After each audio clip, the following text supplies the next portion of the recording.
Ladies and gentlemen, welcome to Tales of the Unberechenbar. This is a very special episode because not only do I have a special guest, but we are on the road as we do this. So listen to the car starting. Ooh. And my special guest is none other than my old enemy himself, the remastered Cliff Harrison. Cliff, welcome to Tales of Unberechenbar. Oh, thank you for having me. And still good ringing up remastered, so I love that. Oh yeah, I have to admit, regardless of what's going on between us in the ring, that's always been a very cool nickname.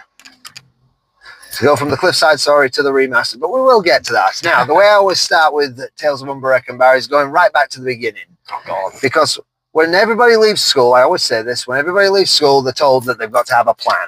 Now, how did your plan bring you to wrestling?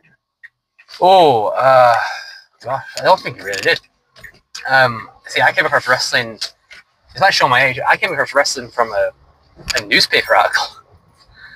It was a Wakey Express, and it said, like, oh, local wrestling company, opens up or whatever. And I'm like, all right, well, I'll go there. I was like 15, 16. But my plan at the time, if I recall, I really wanted to be a teacher. Really? Yeah, I really wanted to be a teacher. I just thought, I had help from my teacher. If you did ever somehow listen to it, but Graham Moffat, he helped me a lot when I was really struggling with English. Yeah. So, I knew how important a teacher could be. Obviously, you can tell. And I like to be somewhat of a mentor myself. But, I did really want to be a teacher because I knew how important teachers are to a child's education and lifestyle. First it was him and my drama teacher. I don't remember his first name, but Mr. Paler. He helped me come out my shell a little bit. But no, there's either that or game design. But well, that didn't work out too well either. Well, nevertheless, if we can get... Sorry. Sorry. I'm trying to concentrate on the road here as well. Driving, but yeah, game design, obviously my daughter's doing the same thing, so it's interesting to hear from somebody who's actually been through that. But the teaching thing, did you have a specific subject that you wanted to teach, or was it just in general? I think originally I wanted to do drama, actually. Yeah. Originally I wanted to be a drama teacher, and then as life kind of went on, I was trying to just kind of grasp at what I could do. I did debate trying to become a college lecturer for my local college, but that just never fell through. So it was then cinema, and now working in orthotics, which quite fitting if I'm part of Breaking Bones, Since I've joined it skyrocketed as a sales, so we'll just say it's coincidence for now. Yeah, no, it's something to be proud of, is that. So take us back to when you first started wrestling, because obviously I remember the first UKW show I ever watched. Oh yeah. 2014. I think you were the runner-up in the Battle Royal. Yeah, to Shelby. Shout out Shelby if she hears this. She might remember that. I definitely do. See, it depends. If you want to go way back, as in when I first started watching wrestling, I can't really tell you. I started for the video games, but I can tell you that I think it was WrestleBration. Was it 3 or 4 I first saw? And I saw people like Robbie X back when he was at UKW, Val Cavius, Tiny Iron. I think a very young Louis Paradise. This is before he got huge. Yeah. And so that's where I kind of started off with it anyway. And then I got into training soon after that. So I've been around, man. But this is when I started, I was probably about Sigma's age, 15, 16. Yeah. 16-ish. Now anyway. So I kind of grown from that. I only left really because of university. So even then I've had stories back then. And this is back when I got on sites like Trash Bag Wrestlers and Oh god. Yeah. I've been on there. Yeah, trust me, I've been on that. Yeah, but I've also been on Botchamania, so sod you all. Oh wow. No, I don't think I can beat that. But then again, hopefully I don't plan to be on much mania. No, I wasn't on it for a move though. I was on it for Tommy Two Slips. Yes, I'm very aware of Tommy Two Slips. Yeah, but no, this isn't my story. This is yours. Let's go back to you. UNBERECHENBAR's the Cliff Side story. So I'll probably say started 15. I'd say did the Thunderdome, and then I bounced about around UKW so long. Like, you know, it was Thunderdome. Went to Carlton Street twice. There was 2 on there. And I went to Batley. I think that's the only time I kind of stopped because I struggled to get to Batley at the time. But you know, I've seen loads of people like grow up, and I've worked with some people which gone on to be, you know, great stars themselves. You know, like, well, I guess I'll use the actual name. I mean, like Austin 2, like Ellis Barker. So like, Cayman Carlisle, I trained with Cayman. Yeah. And I remember we went off to America at one point a little bit, but those people I kind of was my group at the time. Like, you look at now, you kind of got like, as much as I hate to say it, but you got like Mercer, you got Joe, yeah, and you got like, I'd say Evan. Like they've all kind of come up together. Realistically, I was like, when me and Joe had our matches back then, even though we were both Genesis and we were both trainees, especially when I was coming back, it felt a bit odd because I've been there so long. Yeah. But obviously time changes, and, you know, from that point of view anyway. So yeah, I think, but that's a real question. Is this actually? What is UNBERECHENBAR? UNBERECHENBAR. Yeah, what's right. UNBERECHENBAR? Okay, right. I'll jump onto this. When I first started out in wrestling, Wildcard Tommy Dillon was German. Right. Okay. That was a suggestion by one of my trainers. That it'd be a cool little gimmick.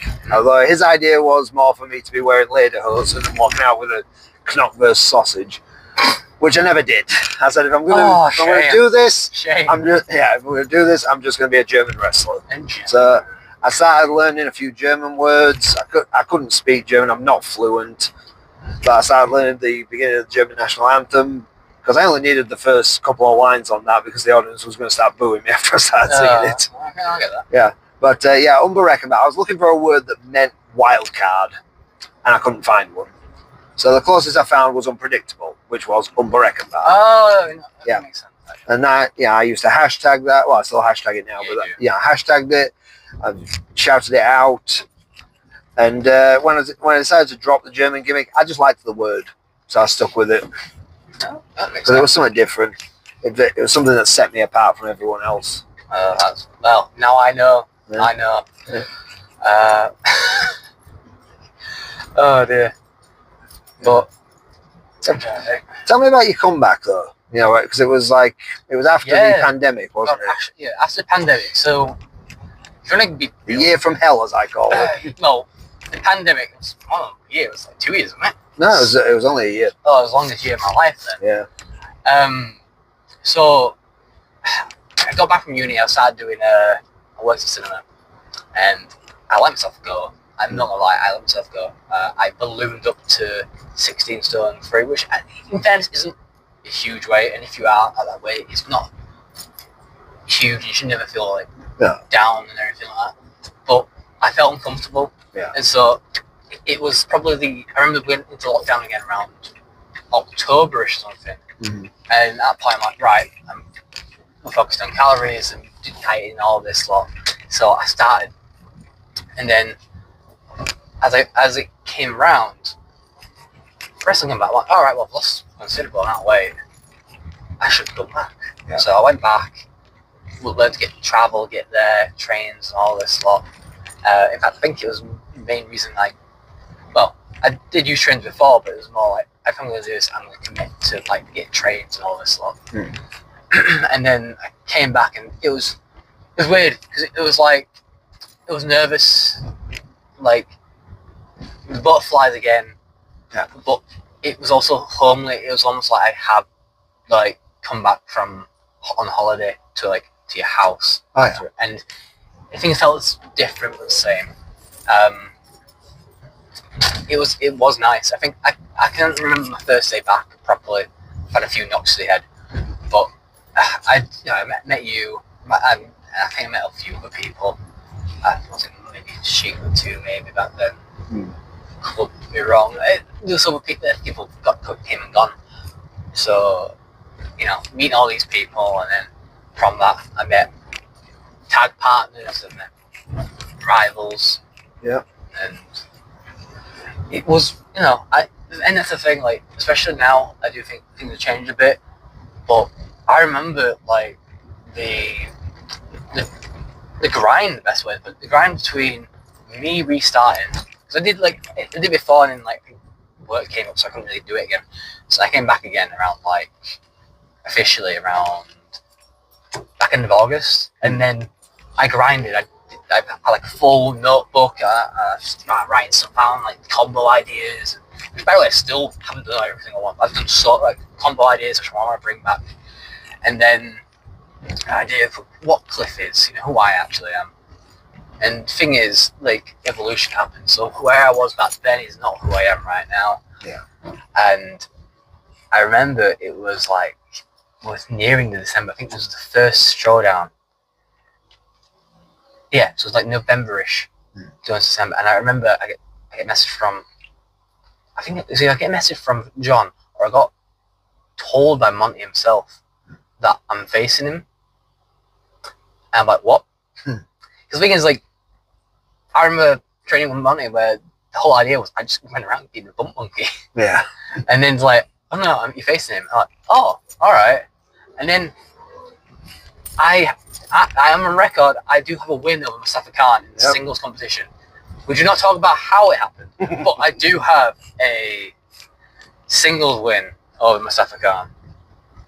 And so, and technically I had actually, very small, but I did have an undefeated streak in matches until I think I got pinned by Kemper in a fatal four-way.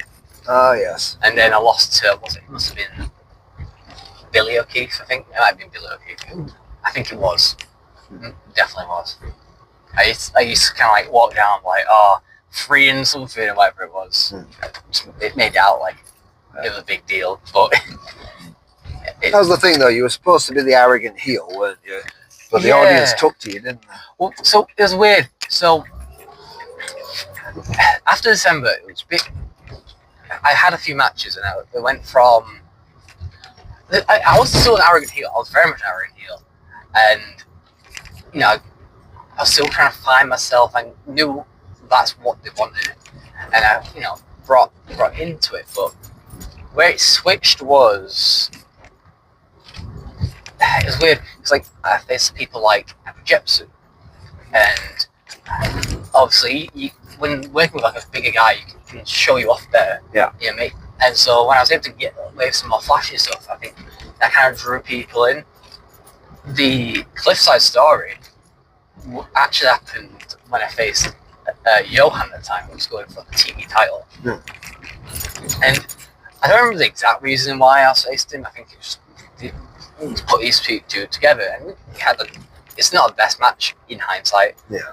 But I had to do a promo, and all it was that's where this comes from. It's I'm not on the good side, I'm not on the bad side, I'm on the Cliff side. And for some reason that just picked up. I don't know how, I guess because it's that cheesy, jokey dad joke, which you know me. Yeah. That is my bread and butter. But it just kind of fell in place. I'm alright, well, the Cliffside story is just a play on West Side Story is what's it called now? That reviewer used to review us all the time. Used to keep explaining every single time. Yeah, I remember. So the Cliffside Story was kind of a thing, and then it still is. I met a bit away. Still got the move. Still got a move. Yeah, the most beautiful move you'll ever see. In Maria. Yeah. She's is a little bit louder now in my ear since the sanctioned match. Which we will get to very soon. Yeah, she's a bit more vocal. But yeah, and it's kind of come from there, which I think people back then anyway people forget that Maria wasn't my first finishing move. Like, now, I thought me technical before, my first ever finishing move was probably as epic as it was, the flatliner. Yeah. But as far as UKW goes, my first finishing was the sky high. Yeah. So I hit out a couple of people, and I ended up dropping it for the pure fact that one, I was going to match with Joe, and so like, alright, I can hit it on him, whatever. But the other thing was, I remember at the time I was hitting the side effect, which then got the cliff side effect. Yeah. And I just remember, like, the crowd used to get a much bigger reaction out of that than my actual finish, and I'm like, my finish was cooler though. Yeah. It was flashier. And then people were so more excited about the side effects. I'm like, I don't get that at all. So I mean, you were one christened Maria technically, because I realised I needed a move. And even though you're not much of a BI, I just thought this is probably the ideal time to hit a new move, kill switch, and then I think it was haluva kick into the kill switch. And then I'm like, oh, that's stuck. Oh yeah. The name was still kind of your fault. I joked like, call it something like Maria, and I guess it's just stuck. Yeah. And that's the thing. Like, there's the stuff I planned and it's worked, but sometimes it's just pure instinct or pure like happenstance that like stuff happens. Yeah. And you just gotta take your blessings where you can, really. Now, ladies and gentlemen, I'm just going to cut us off for a moment because, as I said, we are on the road as we record this, and we are about to drive past the original Thunderdome location of UKW. Like my original home. Yeah. Original home. But in fact, before we actually get to that, there's a pub here, and one of the guys used to go training at the Thunderdome. Wasn't very good. I won't go into much. I don't want to insult him and stuff. But I remember like he used to get these chip balls and stuff, and he didn't like me because he goes, "Oh yeah, spear me through this table," and it was like some corkwood board in like his backyard. And I'm like, oh. And this is like very young version of me. So I speared him, and the next time I saw him, he was like, "Oh, you chipped my rib?" I'm like, have I chipped your rib? What? Have I chipped your rib? He's like, oh, from the spear? What? Speared you on a corkboard? I speared on top, and he said the spear. So, I don't know the legitimacy of that, but it was like, I don't think I did. No. But, I weighed like nothing back then. Yeah. Like, I say all the time, like 10 pound weight. But, some of the stories. Okay, right, to shift this along a bit to get to some of your highlights. Okay. First of all, I'd like you to take me through your journey with the Genesis title. Yeah. Into the Dogs of War. Oh, God. And how that eventually became Breaking Bone Studios. Ooh, so if anyone's listening and hasn't seen the whole me becoming a champion, or Genesis champion anyway, I highly recommend it. I even recommend the lumberjack match. Oh, definitely. As much as I think I could do a better match, and as much as I feel like I've improved from that match is always going to be very personal to me. Definitely. There's some moves I do in that which I've never touched again, and some people shouldn't touch, but... So I did the Untanker match. No, sorry, the lumberjack match. Lumberjack match. You and Joe Cedric. Me and Joe Cedric.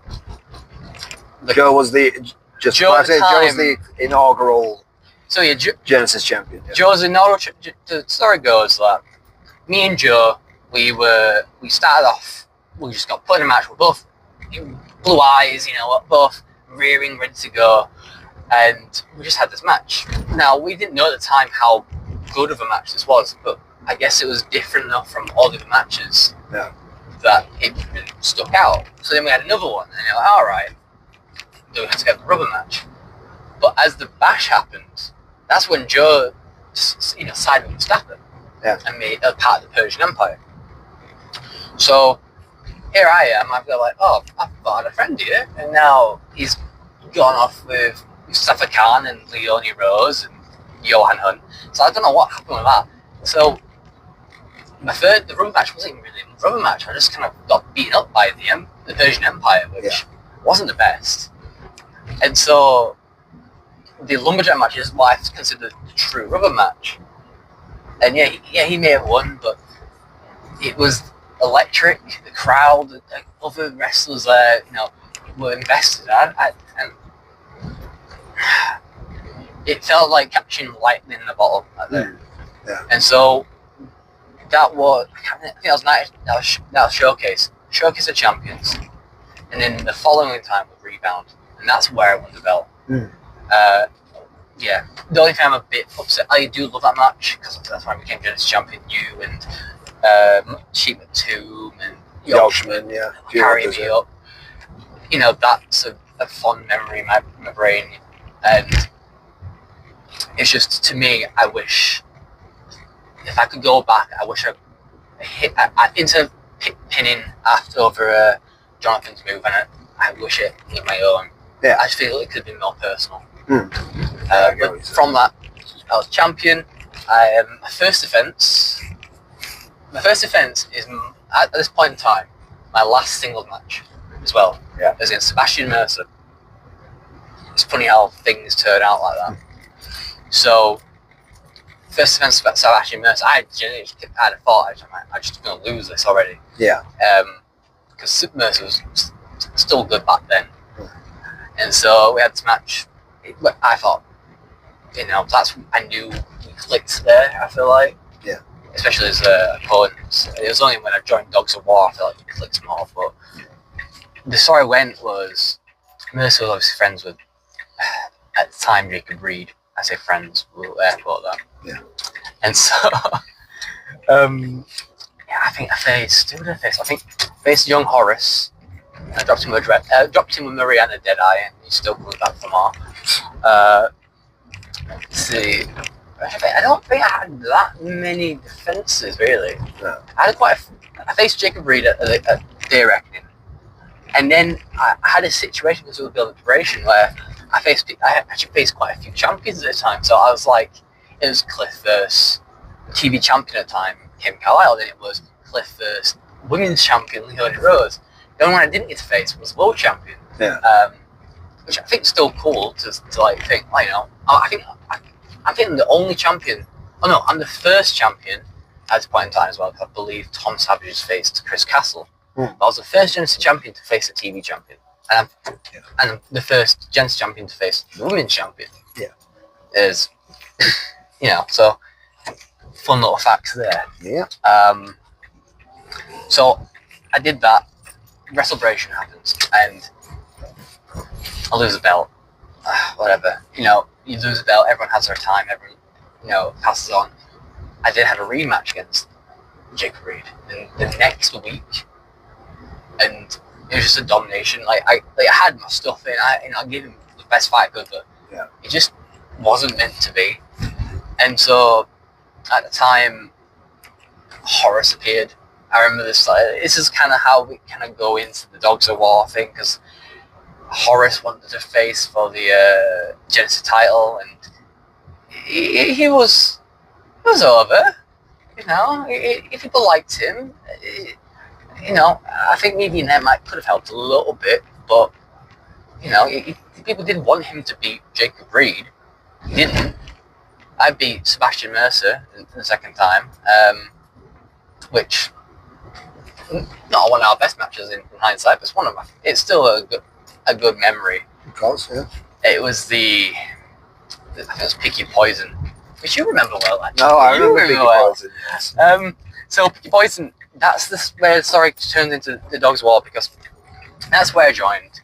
My first act of stabbing backs and breaking hearts, but at the point. Yeah, he screwed me out of a match with Sebastian Mercer. I owed him one. I made him flinch from a handspring. So, and that wasn't the actual reason why. Jacob Reed needed my help to retain title. Basically, that's all he did. And it was a bit weird because like I've gone from what felt like a good run as a single star to then being this stable. And I didn't really have much direction. It was conflicting.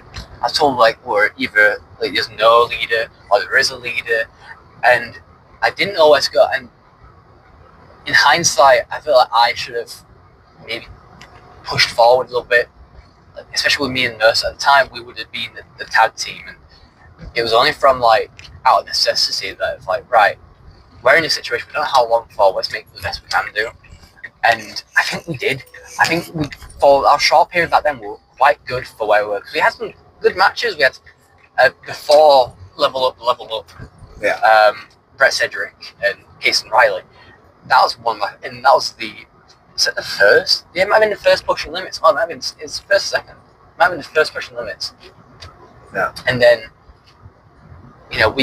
this all then came forth to, I think, Bishop won the Genesis title, and we ended up facing the Persian Empire, my favourite faction. And we had no plan if it was going to be good, it was going to be bad. It just went, right, we like the Dogs of War more. Yeah. Cool.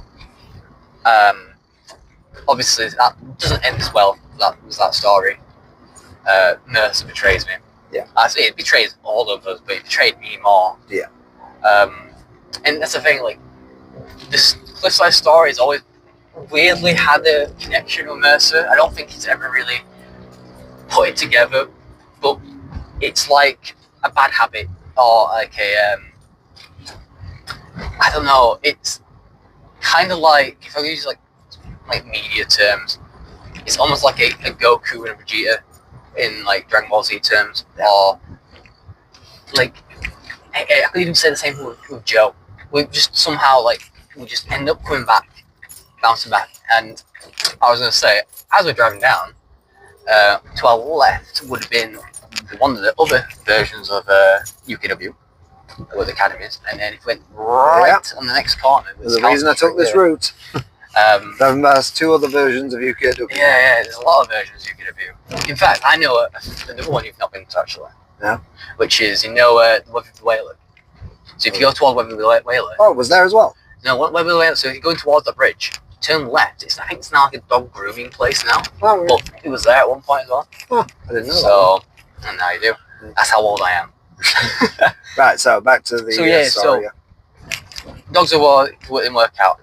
And I'm still part of it. And this is where, it's awkward because, I'm teaming with Jacob Reed. And I don't want people to think I don't want to think I'm, slanting him or anything like that. Yeah. But even though we got along with good mates, there was to me, there was an obvious difference. I think when I got him tagging, people did love him to get the tag in at the end. Yeah. It just felt like I had to do a lot more to engage him into it. I'm actually with you and Rex Savage. That's one of my favourite tag matches so far. I've had other ones, but that was one of the ones at the time where it's with Jacob Reed anyway, because people connected with us, and that's kind of what we needed. That kind of went up to the point where I couldn't do a certain showdown, and he faced a firing squad by himself. Yeah. I remember asking him, this is important. That's all I need is one. And from that point onwards, when Ignite was on a Wednesday, I got I got drafted to Showdown. Yeah. And then Jacob Reed stayed on Ignite for a while. But it was a blessing because I feel like if I didn't do that, I would have had one of my other favourite matches, which was Damien Black. And, Bang Bang Gang, whatever, Firing Squad, whatever you call it. This was early days. And to say I don't know where this came from, but I feel like I remember something once saying people assumed I was the leader of the Dogs of War. I don't know how that happened, because there was no actual thing. It was me doing my own bit, but I was still associated with him. Yeah. So I faced Damien Black, which was essentially the Dog of War versus Firing Squad.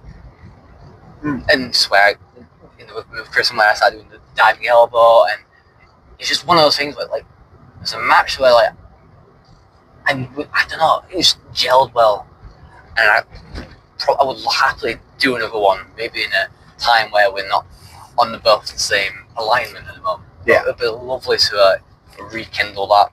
I feel like we only just scratched the surface between me and Damien Black, and from that point onwards, the ATC title comes up. Jacob Reed wins it.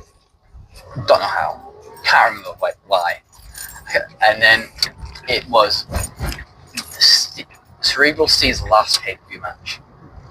Me, Cerebral Steve, and Jacob Reed for the ATC title.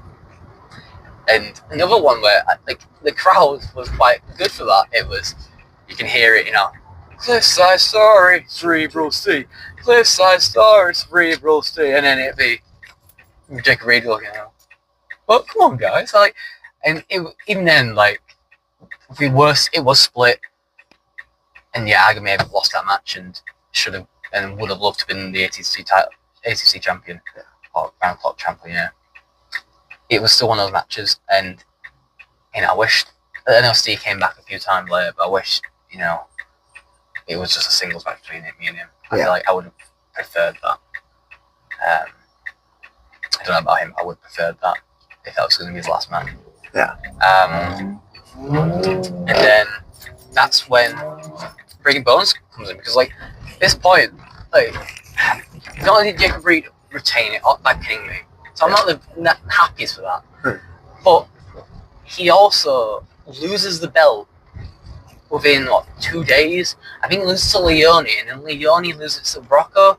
So then Rocco has it for like a year or something like that, and no one's like, oh yeah, there's the Round Championship. I forgot about that. Yeah, this is a showdown. This is a showdown one, but he won it on Ignite. Yeah.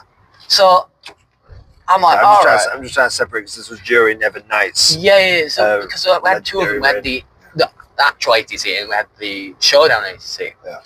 And the showdown ATC had Rocco. He had it for a while. And I think it was like 5 months, and I think people just forgot about it. Yeah. And then I think Ufa won it. And so when that happened, I think I had another match with Mercer. And then that's the day, the week after, I betrayed Jacob Reed to a very mixed reception. Some people were like, oh, you know what? Yeah, we kind of get it. Other people, yeah, boo. Yeah. Can't be having that. And that's where I've been healed since. Yeah. Now, I've had these moments where I've been like, ooh, I should like him a little bit. But, like, it's never... That's the thing I find funny is that it doesn't take me much. No. Like, I could be healed and all I have to just do... And, like, it's funny. I'll go, ooh. And then people go, I'm like, you stupid. I'm a bad guy now. Just hit... And then that's the thing. I could go back as face if I really wanted to. Yeah. But I don't know if we need it. Yeah, well, it's the thing about you is because your character, I mean, you especially, you personally, but also your character, it's a character that the audience really warms to. So it's either they love to hate you or they hate to love you. But secretly, deep down, they want you to succeed. So they really, when they boo you, they are really cheering for you. Yeah, well, that's how I see it. That's what makes a great heel. Is the audience is booing them to make them a star. That's the thing. And right now, I want to be despised. Yeah. I want to be despised. And, like, yeah, obviously, the second part of Breaking Ball Studios, I think, is very... I think it is very underrated. Because we had some great matches. We had... You think in that run... Yeah, I may have never won tag belts with Mercer, but we had us versus LVL at Aftermath. Great match, brilliant. You know, I couldn't ask more. NRG in the cage, which, by the way, NRG, if you remember this, I'm still, I don't know, I'll be sorry still. I'm still a little bit sorry for Haluba kicking Hamza in front of his niece. Ooh. It was funny though. It was funny. I throw him over. And I have to see his niece like helping him up. I'm like,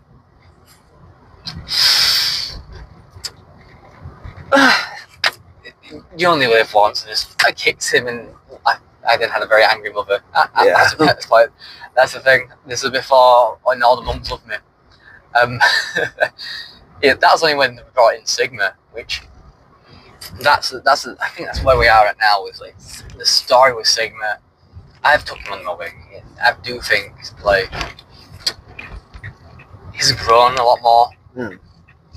I know he can be a bit bright. I know he can be, and he's still got a lot to learn. But I do think he's come in his own. Because like when he was before, it was the Dream Ticket match, which I think you were in. Yes, the let me that match. And I remember at the time he was feeling a bit like dejected. I think that's the word, because obviously he was face. By the time we had like Sketch turn face, and he's having his film with Evan, isn't he? And you had like Ruby, who's still quite over. It was, she was face. She also faced Evan. You was heel, I think. You were a bad guy. No, I was a face at the time. When you was dressed as Willy. Oh no! I wasn't a heel. Yeah, you were dressed as Willy Wonka. Yeah. I can't remember what else. Oh, Mo. Yeah, so you had all these good guys in that match. I couldn't remember who else was in, but then you had Sigma, and Sigma just was there, and he had a good story and everything like that. But he felt a bit. To me, he felt a bit dejected because obviously he wanted to be a big baby face, blue eyes, and so when he joined us, it's helped him differentiate that. And now, like, I think he's had that time personally. I feel like we could do more.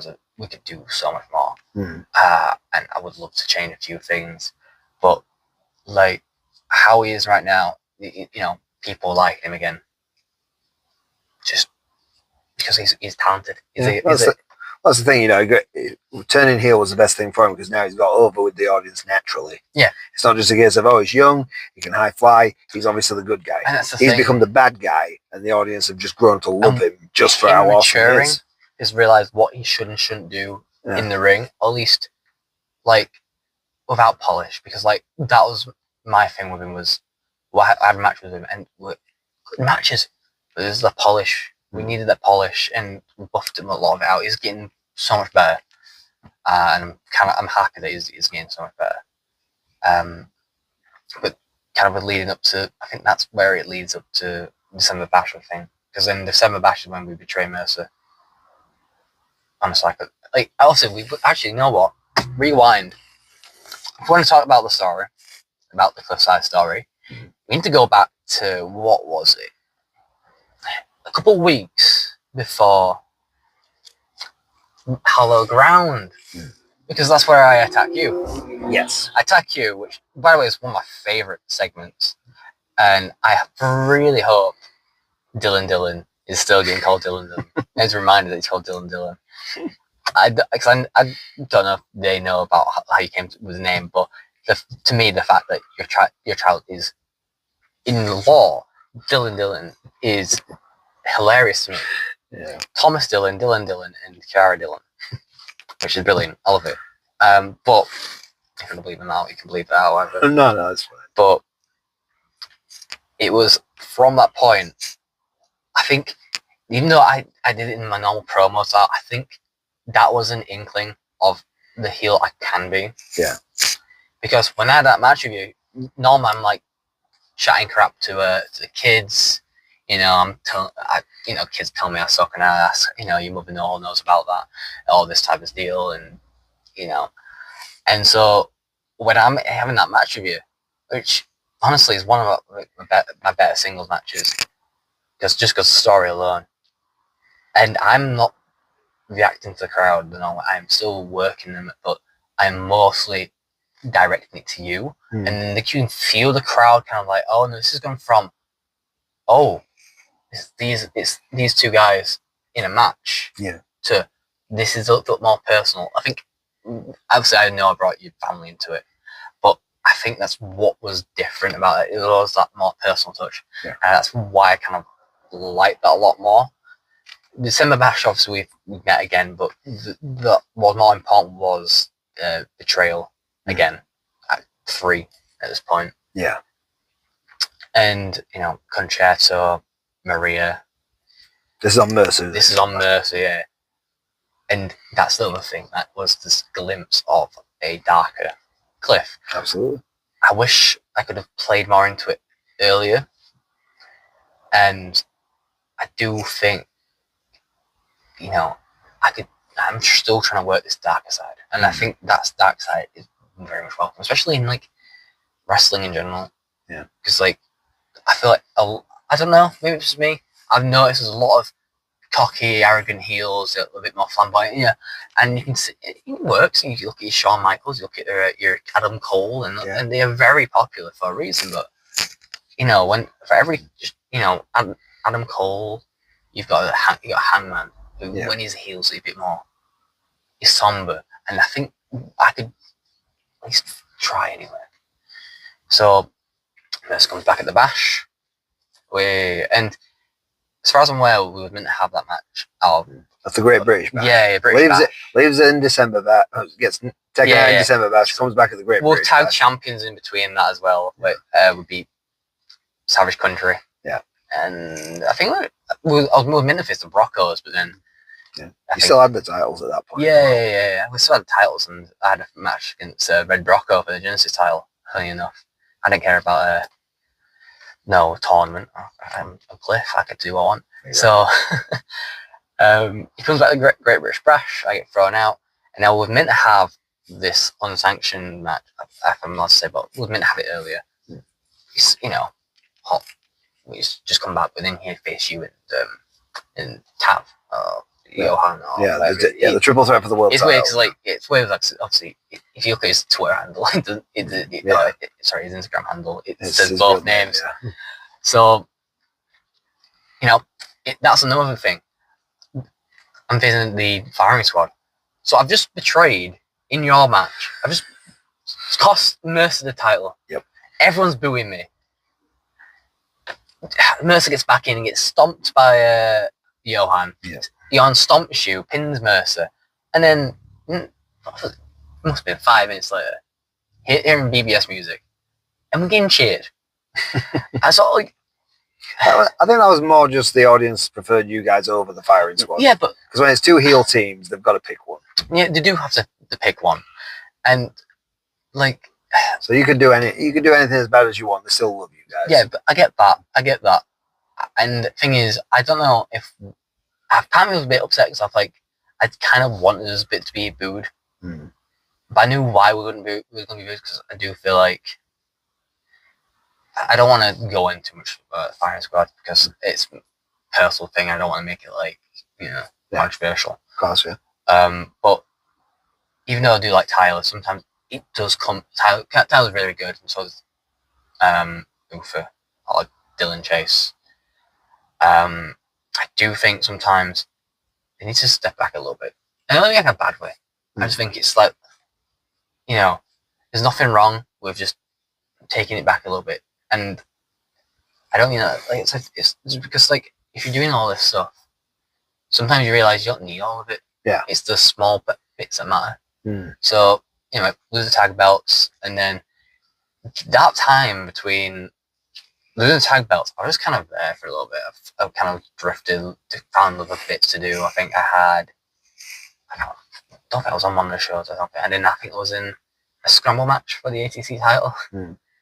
But to me, the Pick Your Poison showdown match, untanked match, was a pay-per-view match for me. Yeah. I know it was a Friday, and I don't know how long it was, but I could go into detail. No, please do. Look, because that match was legendary in itself. So, I've only done 2 unsanctioned / hardcore matches, and one was funny enough both against the 21 Union essentially. Yeah. So I did my first one with Joe, and that one got good acclaim. I know it's Joe, but obviously I'm there as well. That one ended with me hitting the Maria onto a bin. But this one, I knew what the story needs to be. We both knew what the story is. We've had a very rare thing of actual story. I know other people, especially with tag teams, have tried to replicate that type of story in UKW, and they can go over the history, but not everyone knew what the history was. Yeah. This is still quite fresh and still quite somber. But also, I do think if you never watched wrestling before and you went, all right, let's watch this unsanctioned match between these two guys. You watch that and say, no, these two hate each other. Yeah. Hated their guts. There was no lockup. It was from the first punches to me disrespecting him with a chop, to him getting my comeuppance, getting hit with the suicide crossbody. Yeah. Like, and I remember a lot of it. It's the fine detail I don't remember, because I remember because we got the cane in, bang. I then did my little tribute to Damien Black. It wasn't as good as this, where I picked him for like a suplex and I swung him into the ring post. Yeah. Boom. So I'm then working the ribs and back and everything like that. And it's when we bring the kendo sticks in. I can't remember if I hit him or he hit me, but arm it's shattered. And yeah. I didn't look at my hand, and I thought, so like it was weird because like I didn't really clock on, and to me it was a horror show. I was like, for a brief second I was shocked because I'm just seeing a finger, it's bleeding all the way down, and it gets to about like the crease of your palm. I'm like, what's that? Bloody hell! Right, I need to sort this out.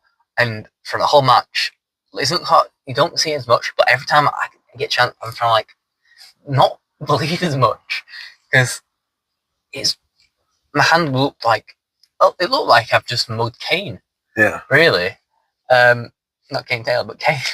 So there's blood gushing down that, and we get to the point where I have to go get the kendo stick. And I'm like, because I know what's next. I know what's going to happen. I need to hit him with kendo stick. So I hit Mercer with Vin. Boom. That was fun. Just a horrible donk, and I'm getting the kendo stick out. And I was thinking, fucking bloody hell, sorry, but I'm like, bloody hell, this is not going to go well. So start smacking each other, and I still hit him hard. Yeah. Mercer's not going to be nice to me. He's wanted to do this for like over 2 years. So I'm hitting him, and I'm thinking, and I think the worst bit is the kendo stick afterwards. I don't know if I got the picture still, but afterwards you can see the wrist tape, and you can see that it's just stained in like a copper, like bloody color, and that ends up with me taking. I think it should be one of the most OMG. If that guy does the oh my god things, Yeah. Me taking. It didn't get named properly on the show, but it was meant to be an emerald flosion onto the apron. There's air quotes there. Yeah. Onto the For apron. anybody who doesn't know what that is, it's basically a power slam. Yeah. So on his shoulder, on the apron, boom, and on the edge, and I just died. Yeah. We were in the audience watching. That's what we thought.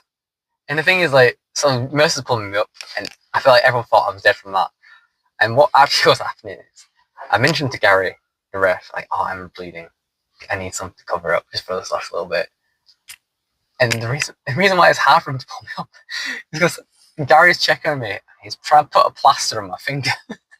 And as Mercer's pulling me away, the bandage slips off my finger. Ooh. And it didn't hurt. It just it just slipped off. And I remember looking at Gary like, I'm sorry, Gary. Didn't get hit with the MCR. The audience thought we were over at that point. Well, now a lot of people question should I have won?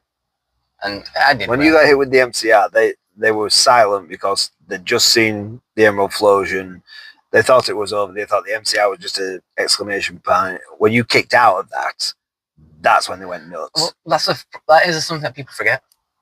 You may have mentioned that the character's loved. Cliff's been loved from what made him loved was the heart. Mm. And I may not have much of a heart now. You can say it's a black heart, but it's a black heart. Yeah, it used to be gold, but now it's black. Mm. But it's more the fact that it was the grit, it was the determination back then. Back when I faced Joe, it was me kicking out of stupid stuff.